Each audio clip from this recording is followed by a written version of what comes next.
What's really nice, the bay windows that both, definitely we have this in the living room that faces east, and then we have one that's facing north in the front of the home. The porch is a very nice part of the architecture.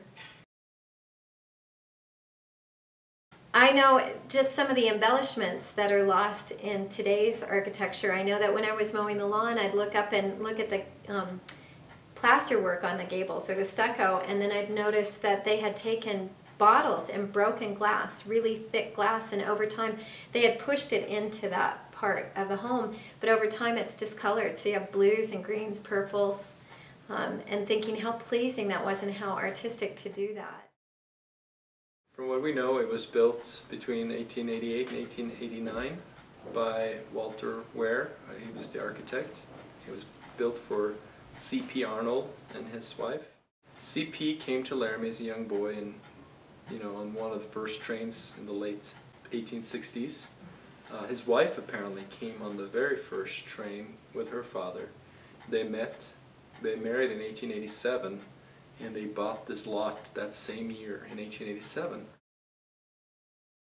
And they moved in, and at that point he was the city attorney. I think obviously one of the early city attorneys. Later on, he started the law firm of C.P. Arnold and Sons. Both of his sons, Thurman and Carl, were born in the front room facing Grand Avenue. And apparently when Thurman was born, I think he was the first one, around 1890, university students apparently came over here and congratulated Mrs. Arnold, giving birth to a son. And it was all done here at home. And he later on went to become Assistant Attorney General under Franklin Roosevelt. Matter of fact, he was known as one of the trust busters. Carl. He was head of the law school. He was dean of the law school. Both he and Thurman helped C.P. with a ranch that C.P. acquired in the 20s. Elaborate books that C.P. had written, he wrote poetry. I wondered why my great-grandfather, who was a photographer in Laramie, Henning Svensson, why he kept taking these romantic photographs of cactus and sagebrush and all sorts of things, and then it fit together because the photographs in the poetry book were my great-grandfather's. And they collaborated. And Joe had never identified who took the photographs, and I had never identified that they accompanied poetry. What we know is he came here, her great-grandfather Henning Svensson came here in 1905. And by the 1920s, we see invitations in our scrapbook to the winter parties. To the winter picnic of C.P. Arnold's.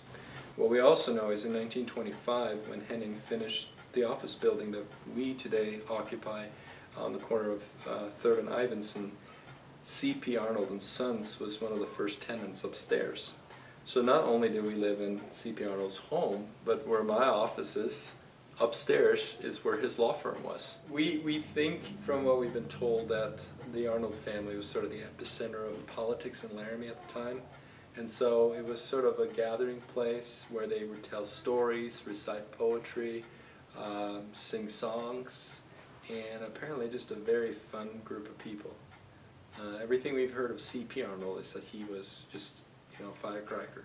And we know through Pete and Lynn Simpson, who are friends of ours and who lived in the home too, that they were very social and threw very colorful parties.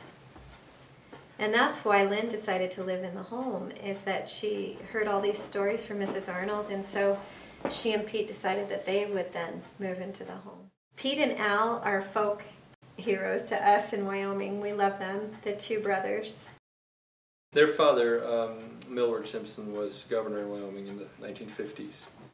Both their sons went on to politics.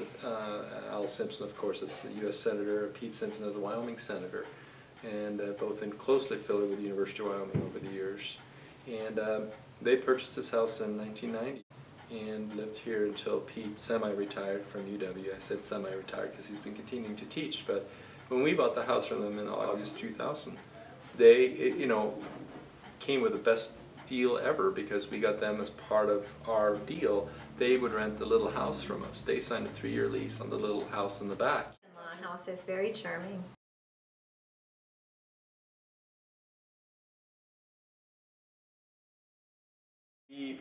We've loved moving into this house. You know, we were aware of the traffic, but being as close to everything. You don't hear it there. We walk to work. You know, I just walk down Ivinson. Yeah.